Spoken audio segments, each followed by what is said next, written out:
Et j'aimerais ouvrir la Bible avec vous dans un texte de l'Ancien Testament, dans le livre du prophète Michée, au chapitre 6 et au verset 8, où il est écrit « On t'a fait connaître, ô homme », c'est dans le sens général, ça concerne aussi les femmes, bien évidemment. « On t'a fait connaître, ô homme, ce qui est bien et ce que l'Éternel demande de toi. C'est que tu pratiques la justice, que tu aimes la miséricorde et que tu marches humblement avec ton Dieu. » J'aimerais, avant d'aller plus loin, prier avec vous, si vous le voulez bien. On va courber les têtes et on va prier le Seigneur. Bien, Seigneur, notre Dieu, nous sommes encore réunis, assemblés ce matin, et nous venons devant ta parole avec un cœur qui a besoin d'être instruit, peut-être aussi repris et transformé. Sans ton esprit, Seigneur, nous n'entendrons rien, nous ne comprendrons rien, et nous ne parviendrons à obéir à rien. Aussi, Seigneur, accorde-nous aujourd'hui une écoute qui soit humble, une intelligence qui soit éclairée, et une volonté qui soit soumise. Fais-nous entendre, Seigneur, ta voix dans cette méditation de Michée 6-8. Et Seigneur, s'il te plaît, change notre manière de vivre afin que nous marchions réellement avec toi. Par Jésus-Christ, notre Seigneur. Amen.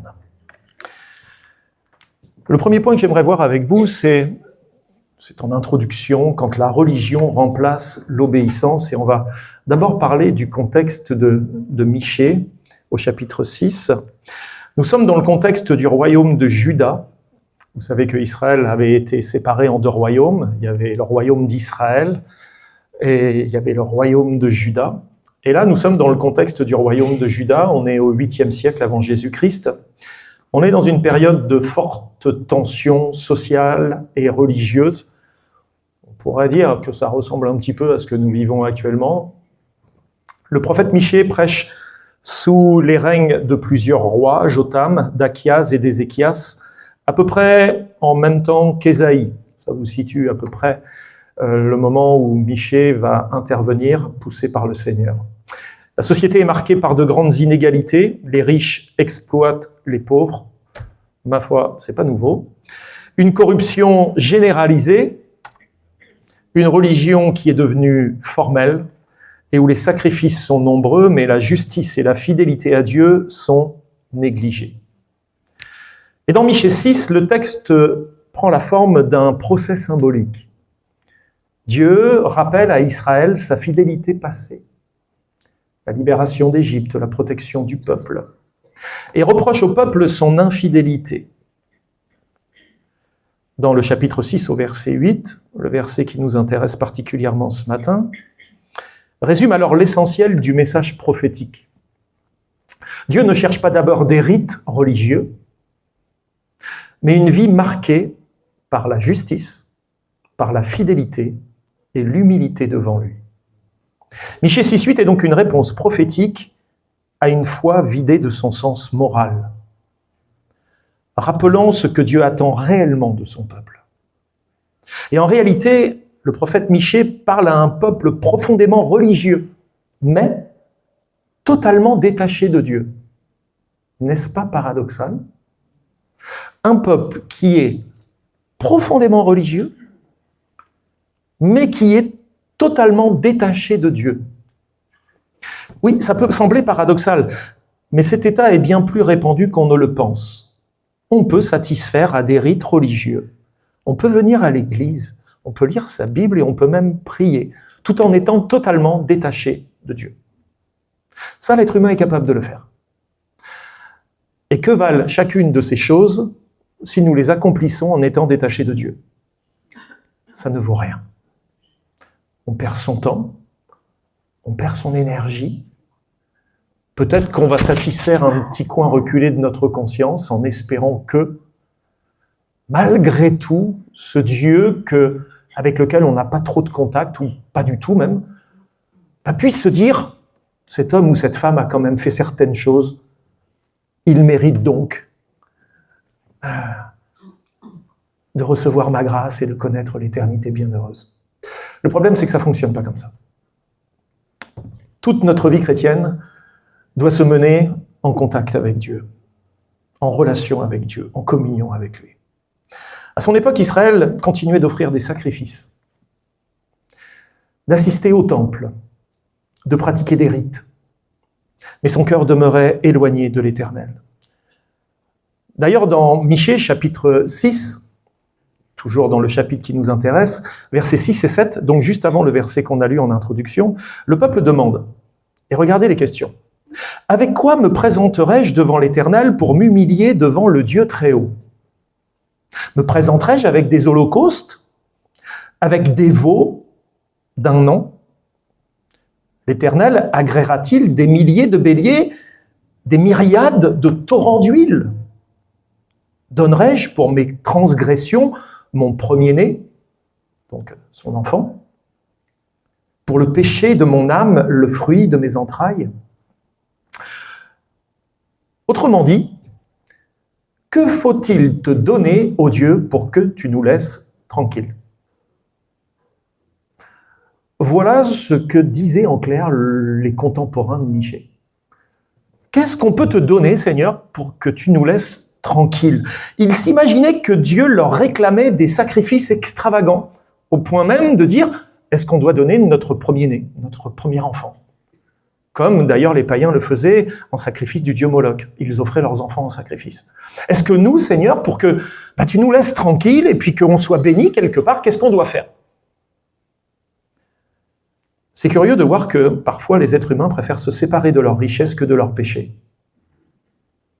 On va donner des sacrifices, des veaux, on va donner même nos enfants, mais à aucun moment il est question de traiter le péché dans leur vie. Ils veulent juste apaiser Dieu, que Dieu leur soit favorable pour obtenir ce qu'ils ont envie d'obtenir, sans à aucun moment remettre en question leur manière de vivre. C'est quand même curieux. Mais Dieu répondit autrement. On t'a fait connaître, ô homme, ce qui est bien. C'est-à-dire que là, tu es en train de questionner Dieu en disant « Qu'est-ce que je dois faire pour que Dieu soit content ?» Et la réponse n'a pas tardé, on t'a déjà dit ce qu'il fallait que tu fasses. Donc le problème n'était pas un manque d'information, puisqu'il le savait, mais un manque d'obéissance. Alors, parfois, on peut se dire « Ah oui, Seigneur, mais je ne savais pas que je ne pouvais pas faire ça. » Ou alors, je ne savais pas que je devais faire ça. Comme si c'était un manque d'information. Je pense qu'au point où on en est, en tout cas à chacun de se sonder lui-même devant Dieu, je pense qu'on sait quand même ce qui est bien et ce qui est mal, ce que Dieu aime et ce qu'il déteste. Jean Calvin, je pense que vous le connaissez pour la plupart, il a écrit dans son commentaire sur Michée 6.6, « Car si nous scrutons les intentions des hommes, nous en arrivons enfin à ceci. Que les hommes recherchent soigneusement et anxieusement diverses superstitions. Pourquoi ? Parce qu'ils ne sont pas disposés à venir devant Dieu et à se consacrer à lui sans quelque dissimulation ni hypocrisie. » Il disait en fait les gens préfèrent les superstitions, les fausses croyances, parce que justement ça leur évite de se tenir devant Dieu et de régler ce qui doit être réglé. Ce que Dieu demande, ce n'est pas des gestes religieux, spectaculaires, mais une vie qui reflète son caractère. Et ça, c'est un peu plus compliqué. Michée 6.8 résume cela en 3 exigences qui sont magnifiques. 1. Pratique la justice. 2. Aime la miséricorde. 3. Marche humblement avec ton Dieu. Il n'a pas l'air de compliquer les choses. C'est-à-dire que là, tous, on comprend. Pratique la justice. Aime la miséricorde. Marche humblement avec Dieu. Ma foi, on pourrait voir cela d'une manière très légaliste. Ce sont que des choses à faire, et si on les fait, à partir de là, Dieu est content, on aura sa bénédiction, et puis vaille que vaille. Ça pourrait sembler très légaliste, si on pense que pour satisfaire Dieu, il suffit de cocher ces 3 cases. Un puritain, Thomas Boston, disait « L'Évangile n'abolit pas la loi, il écrit la loi dans les cœurs régénérés. » Ce verset ne décrit pas comment être sauvé. C'est pas « faites ces 3 choses et vous êtes sauvés ». En réalité, la loi n'est pas le moyen de satisfaire Dieu par l'accomplissement d'actes prédéterminés. La loi est simplement la description de ce que vit une personne qui vit en Dieu. Vivre en Dieu, c'est vivre selon la loi de Dieu. Indépendamment de Dieu, c'est impossible.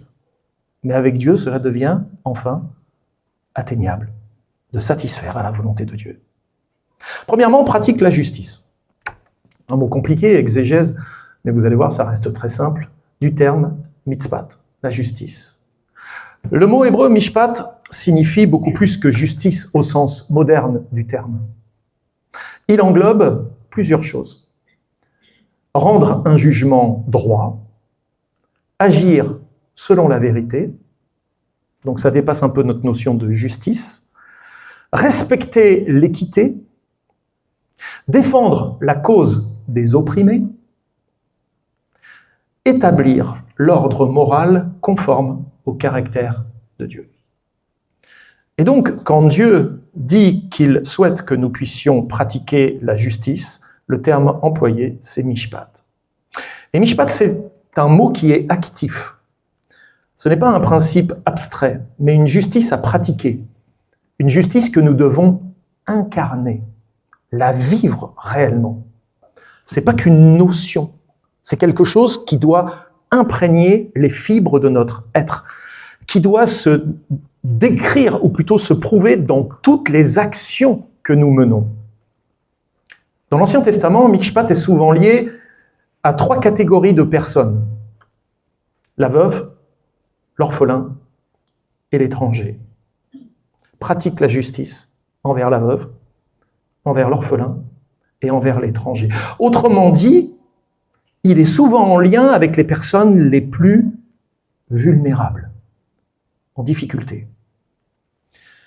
Jonathan Edwards a écrit « La sainteté véritable consiste en une conformité du cœur et de la vie au caractère moral de Dieu. » La marche avec Dieu, la marche de progrès en progrès, c'est d'être dans une conformité de cœur avec le caractère moral de Dieu.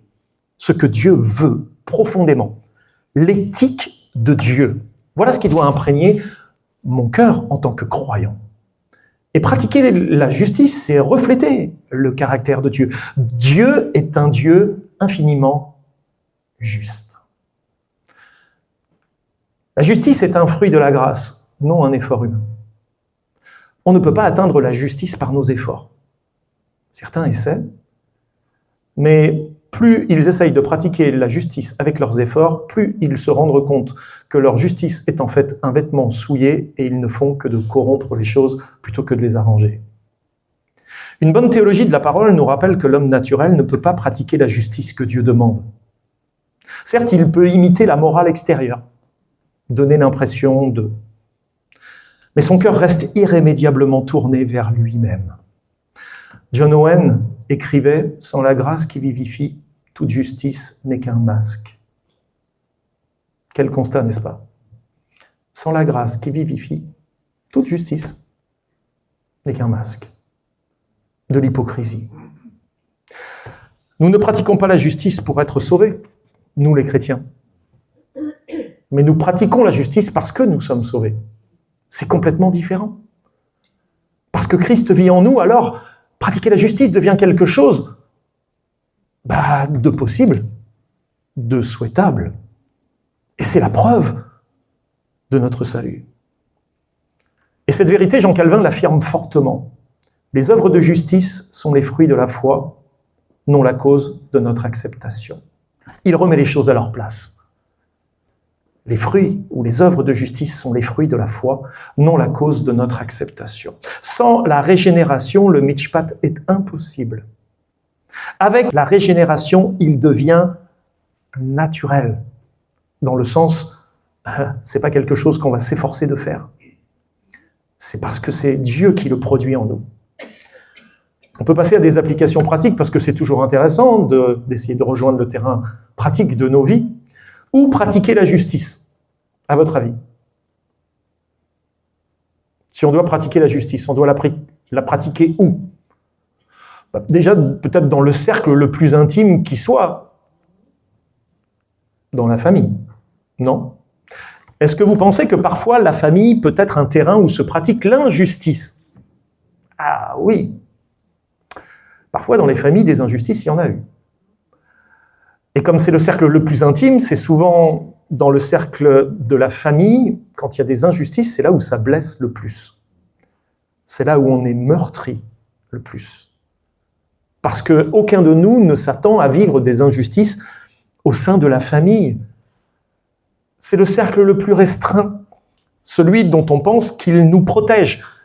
Et s'il y a de l'injustice, c'est que ce cercle n'a pas fait son travail, il ne nous a pas protégés. Au contraire, il nous a exposés.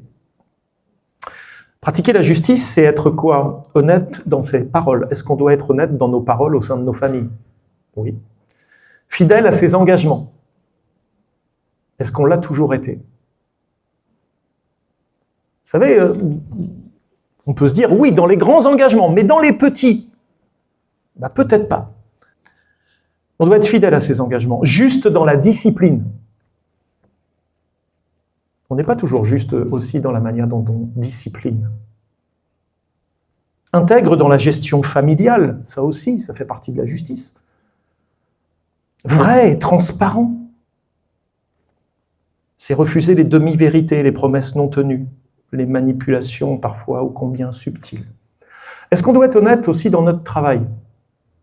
Nous, les chrétiens. On doit respecter les horaires dans le travail. Non? Ah, mais mon patron, il est chrétien, il peut comprendre. Non. C'est pas parce que ton patron, il est chrétien que tu dois faire n'importe quoi avec tes horaires. Respecter les horaires, c'est normal. Être fiable dans son travail, refuser les pratiques douteuses, traiter chacun avec équité, ça fait partie de la justice dans nos vies, non? Spurgeon disait, un chrétien injuste dans ses affaires n'est pas un chrétien dans son cœur. C'est clair. Si tu es injuste dans tes affaires, tu n'es pas chrétien dans ton cœur.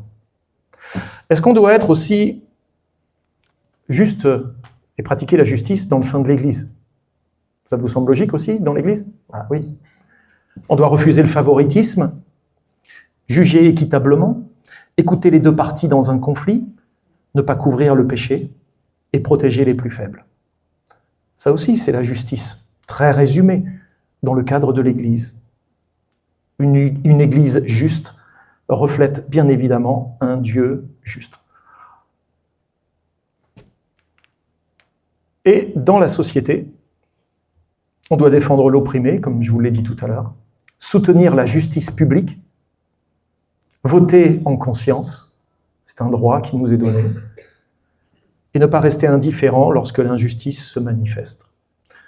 Abraham Kuyper, qui était un théologien, mais aussi Premier ministre de Hollande, avait écrit à son époque « Il n'y a pas un seul centimètre carré de notre vie sur lequel Christ ne dise « c'est à moi ». Il n'y a pas un domaine dans notre vie, il n'y a pas une sphère dans notre vie où on puisse dire « là, dans ce domaine-là, bon, la justice laisse tomber, je m'arrange moi-même ». Non. Chaque domaine de notre vie, chaque sphère de notre vie, chaque terrain d'influence dans lequel nous sommes et sur lequel nous évoluons, nous devons vivre la vie chrétienne. La justice traverse en effet toute notre existence. Que tu pratiques la justice, mais aussi, deuxièmement, que tu aimes la miséricorde. C'est l'exégèse du mot chesed, miséricorde, qui est très intéressant. Le mot chesed est l'un des plus riches de la Bible. Il désigne plusieurs choses. L'amour fidèle, la bonté, la compassion, la loyauté dans l'alliance et la miséricorde active. Le chesed est un amour lié à l'alliance. Dieu aime, protège, pardonne et soutient son peuple parce qu'il s'est engagé avec lui. C'est le chesed. Il ne s'agit pas seulement de faire miséricorde, mais d'aimer la miséricorde. Certains peuvent faire miséricorde, mais pour autant ils n'aiment pas la miséricorde. Il ne s'agit pas donc seulement de la faire, mais de l'aimer. Thomas Watson disait la miséricorde est comme le soleil, elle se voit quand elle se donne. La miséricorde, elle réclame des actes concrets, pas des mots. Il faut passer juste d'un langage religieux, un langage chrétien, à des actions qui le soient. Ne me dis pas combien tu m'aimes, aime-moi. Est-ce que vous comprenez ce que je veux dire? Ah, je t'aime, frère. Je t'aime, ma sœur. Mais je m'en fous que tu m'aimes, moi. Aime-moi. Prouve-moi que tu m'aimes. Je veux ressentir cet amour. Je veux le voir par des actes. On a besoin de passer des mots à la pratique. Deuxièmement, nous aimons la miséricorde parce que nous avons tant été aimés nous-mêmes. Notre capacité à aimer la miséricorde provient du fait que nous avons été objets nous-mêmes de cette miséricorde. Dans Tite chapitre 3, verset 5, « Il nous a sauvés selon sa miséricorde. » Comment pourrions-nous retenir la miséricorde envers les autres quand Dieu nous en a donné une telle abondance? Ô combien Dieu a été miséricordieux avec chacun et chacune de nous. Quelle est l'immense dette dont qu'il nous a remis. Quelle grande miséricorde! Et la miséricorde de Dieu, c'est pas juste le jour de notre conversion. Nous la vivons tous les jours de notre vie. Nous savons que nous avons un Dieu miséricordieux. Et quand il nous arrive de pécher, c'est conscient de la miséricorde de notre Dieu que nous nous approchons de lui. N'est-ce pas? Ô combien notre Dieu est miséricordieux. Richard Sibbes disait « Il n'y a pas de pécheur trop misérable pour qui Christ ne soit pas un sauveur miséricordieux. » Quel que soit ton péché, quel que soit le tort que tu t'es fait au travers de lui, et ce que Dieu peut bien penser de la personne que tu es avec ce que tu as fait, sache que Dieu est bien au-delà de tout cela. Dieu t'aime bien plus que la gravité du péché que tu as fait. Dieu n'a pas limité son pardon à quelques péchés seulement. Plus on goûte la miséricorde divine, plus on aime en dispenser. Comment on sait que quelqu'un goûte et est au bénéfice de la miséricorde divine? Parce qu'il est lui-même, elle est elle-même miséricordieux, miséricordieuse dans sa vie de tous les jours. Comme c'est bon d'avoir un ami ou une amie miséricordieux ou miséricordieuse. Être au contact d'une personne qui ne soit pas toujours à pointer ce qui ne va pas, intolérant, intolérante, toujours à dire « Eh ben ça va pas, et ça c'est comme ça, tu dois faire comme ci. » Non, mais tu sais ce que ça veut dire être plein de grâce? Ça ne veut pas dire « j'excuse le péché », mais ça veut dire « oui, je vois ce qui ne va pas, mais je vais t'accompagner pour que les choses changent, parce que je t'aime et que je suis là pour que tu ne restes pas dans ta position. » Application pratique pour vivre le Hesed aujourd'hui. Ça vous intéresse? Premièrement, pardonner comme Dieu nous a pardonné. Ça veut dire quoi? Renoncer au ressentiment, cesser de rappeler les fautes, prier pour celui qui nous a blessés. John Owen disait « Celui qui connaît la profondeur de sa dette envers Dieu ne peut refuser de pardonner à son frère. » Et quand on refuse de pardonner, on est juste en train de prouver qu'on ne se rend pas bien compte de ce dont on a été pardonné soi-même. Deuxièmement, avoir compassion des faibles. Ça fait partie aussi des choses pour vivre le Hesed aujourd'hui. Dans l'Église, visiter, encourager, soutenir, donner du temps. Être patient envers les imparfaits. Rechercher la réconciliation. Ça aussi, c'est important. La miséricorde ne laisse pas la distance s'installer, elle prend l'initiative. Peut-être cette nouvelle année est le temps propice pour une initiative de miséricorde, de réconciliation, je ne sais pas. Peut-être que, alors que je suis en train de parler, tu as déjà un visage qui se met devant tes yeux. Prie, si c'est la volonté de Dieu, si c'est le temps, alors obéis. C'est aussi donner avec joie la miséricorde. Spurgeon a écrit que la miséricorde donne, et plus elle donne, et plus elle ressemble à Dieu. Aimer la miséricorde, c'est aimer donner. Troisièmement, marcher humblement avec ton Dieu. On va faire l'exégèse du mot yalak et tsana. Marcher et humblement. Le texte dit littéralement « marche humblement avec ton Dieu ». Le verbe yalak signifie marcher, mais pas que marcher. Progresser, aller de mieux en mieux et avancer continuellement. Ce n'est pas une marche qui va s'arrêter, c'est une marche qui n'a pas de fin. La marche dans la sanctification, c'est dans le sens de yalak aussi, c'est tout le temps. C'est un effort constant et permanent. C'est l'image centrale de la vie spirituelle, la marche. Nous sommes appelés à marcher en nouveauté de vie. Le terme sana, traduit humblement, évoque de son côté la modestie. la discrétion, la dépendance et enfin l'absence de prétention. Tu dois marcher humblement. Tu dois avancer continuellement, progressivement dans la modestie, la discrétion, la dépendance et l'absence de prétention. Voilà ce que Dieu attend de toi. Oh. Ce n'est pas une marche spectaculaire. On ne te demande pas d'avancer en tapant dans des cymbales pour que tout le monde tourne ses regards vers toi. Au contraire, plus tu vas être discret, plus Dieu va être heureux de ton comportement. Jean Calvin a écrit que l'humilité est la mère de toute vraie piété. Il n'y a pas de piété sans l'humilité. L'humilité, reconnaître Dieu et se reconnaître soi-même. L'humilité n'est pas la timidité. Ça peut y ressembler, mais l'humilité, ce n'est pas la timidité. L'humilité n'est pas la timidité, ni une faible estime de soi non plus. La véritable humilité, c'est premièrement reconnaître la grandeur de Dieu. Parce que c'est face à la grandeur de Dieu qu'on est vraiment humble. C'est reconnaître notre dépendance totale à Dieu. Ça, c'est la véritable humilité. Sans lui, nous ne sommes rien. C'est renoncer à la prétention. Parfois, on en a des prétentions. Je pense que quelqu'un comme moi peut prétendre à. En fait, on prétend à rien. Parce qu'on a le droit à rien. Enfin, c'est se soumettre, évidemment, à la parole, l'humilité. Edwards disait « Rien n'est plus contraire à l'esprit de l'Évangile que l'orgueil. » Rien n'est plus contraire à l'esprit de l'Évangile que l'orgueil. L'absence de prétention, voilà ce que Dieu attend de nous.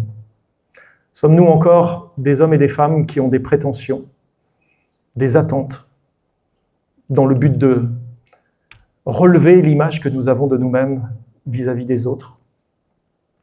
Troisièmement, marcher avec Dieu, c'est une communion quotidienne. Yalak implique un compagnonnage. On ne peut pas marcher seul dans la vie chrétienne, c'est impossible. On ne marche pas loin de Dieu, mais on marche avec Dieu. Owen disait, marcher avec Dieu, c'est maintenir une communion constante avec lui par la foi dans toutes les affaires de la vie. Dans tous les domaines de la vie, maintenir une communion constante avec Dieu par la foi. Voilà ce que c'est que marcher avec Dieu. Marcher humblement, c'est vivre dans la prière, dans la repentance quotidienne, pas juste une repentance qu'on a fait la première fois qu'on a entendu l'Évangile. Marcher dans la dépendance du Saint-Esprit, dans l'obéissance progressive qu'on peut appeler aussi la sanctification. Alors, application pratique, j'arrive sur la fin. Cultiver la dépendance par la prière. Parce que prier, c'est confesser qu'on est dépendant. Non ? Si je prie Dieu, c'est que j'ai besoin de lui. Si j'ai besoin de lui, c'est que je suis dépendant de lui. Donc, cultiver la dépendance par la prière. On ne marche pas avec Dieu si on ne lui parle pas. Deuxièmement, être enseignable. Être enseignable, ça veut dire accepter d'être mis en question. Ah non, mais moi, je ne veux pas être mis en question. Donc, tu n'es pas enseignable. À partir de là, il va y avoir quelques problèmes dans ta croissance spirituelle et dans la manière dont Dieu va considérer ta vie selon sa parole. Un cœur humble va admettre ses torts, va accepter d'être repris et reconnaît qu'il doit encore apprendre. Est-ce que vous reconnaissez que vous avez encore besoin d'apprendre ? Que Dieu nous garde de croire qu'on est arrivé au sommet. Mais sincèrement, on a encore tellement de choses à apprendre. Tellement, tellement, tellement. C'est aussi refuser l'orgueil spirituel. L'Église n'est pas un endroit de compétition, mais un lieu de service humble. Que Dieu nous garde de penser à l'Église comme un terrain de compétition, où on doit s'affronter les uns les autres, être mieux qu'un tel ou qu'une telle. Non, l'Église, c'est pas un terrain de compétition, c'est un lieu de service humble. Pas de plus grand, de plus petit, de moins grand, de moins petit. Il y a des personnes différentes avec des dons différents, peut-être des appels différents, des niveaux de spiritualité différents, mais ça, c'est pas grave. Au point où nous en sommes, marchons d'un même pas. C'est aussi avancer, même lentement. Il y en a qui courent, c'est bien. Peut-être qu'on va les retrouver plus loin avec un point de côté. Il y en a qui marchent lentement, mais qui ne s'arrêtent pas. L'important, c'est d'avancer, même lentement. L'humilité accepte le rythme de Dieu. La sanctification est un chemin, pas une explosion spectaculaire. Et vous avez compris que la vie chrétienne, c'est pas un sprint sur 100 mètres, c'est un marathon. C'est une course de fond. Et ça réclame de l'endurance, de la persévérance. Et seul l'Esprit de Dieu peut nous amener jusqu'au bout de cette longue course. Il nous faut donc marcher jusqu'à la fin. Et garde-toi de penser que sur ta tête, la couronne est déjà posée. On peut se dire, ça y est, je suis déjà... Non, marche en vue de passer la ligne. Pour l'instant, tu es en marche. Christ a déjà remporté la victoire pour toi, mais toi, marche, entre dans la course.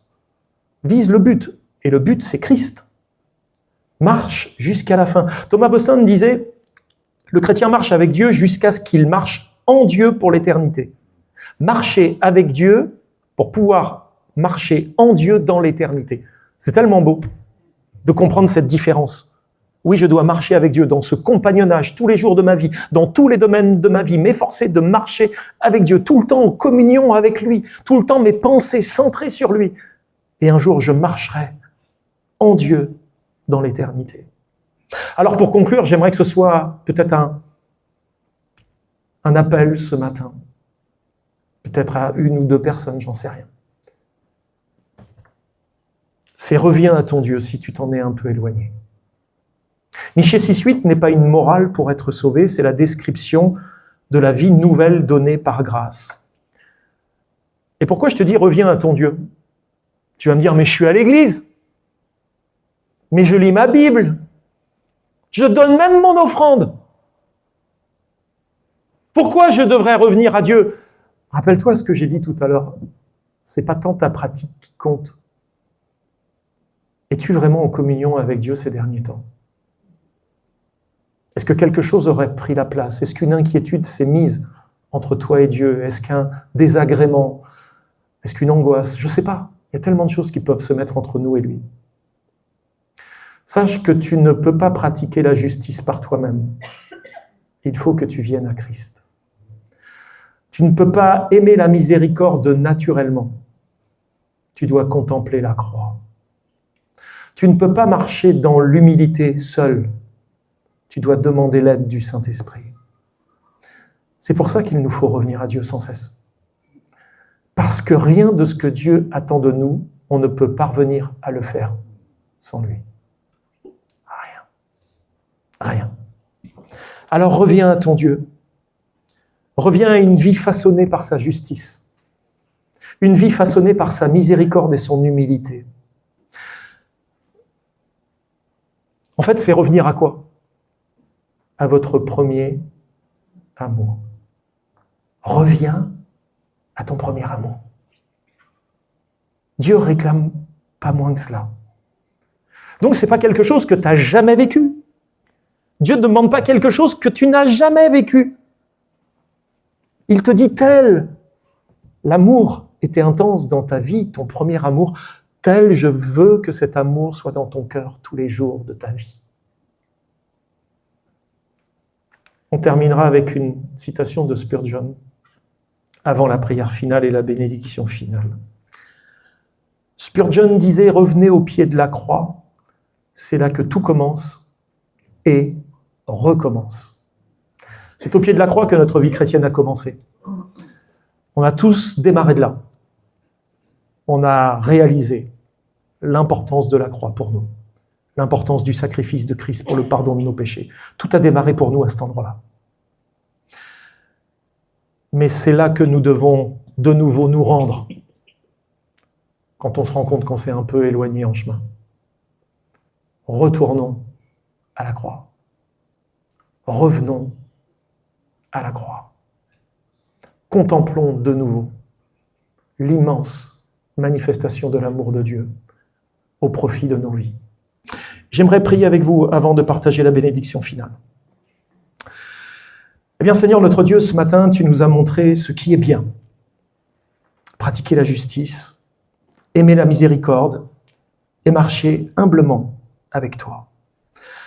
Seigneur, nous reconnaissons tous notre incapacité, mais nous reconnaissons aussi ta grâce infiniment suffisante. Oui, suffisante. Ce que nous pouvons te demander ce matin, c'est transforme notre cœur, Seigneur. Rends-nous justes par ta vérité, rends-nous miséricordieux par ton amour, rends-nous humbles par ta présence. Seigneur, fais que notre vie devienne un témoignage de ton caractère et de ton évangile, que notre vie devienne, elle aussi, une bonne nouvelle.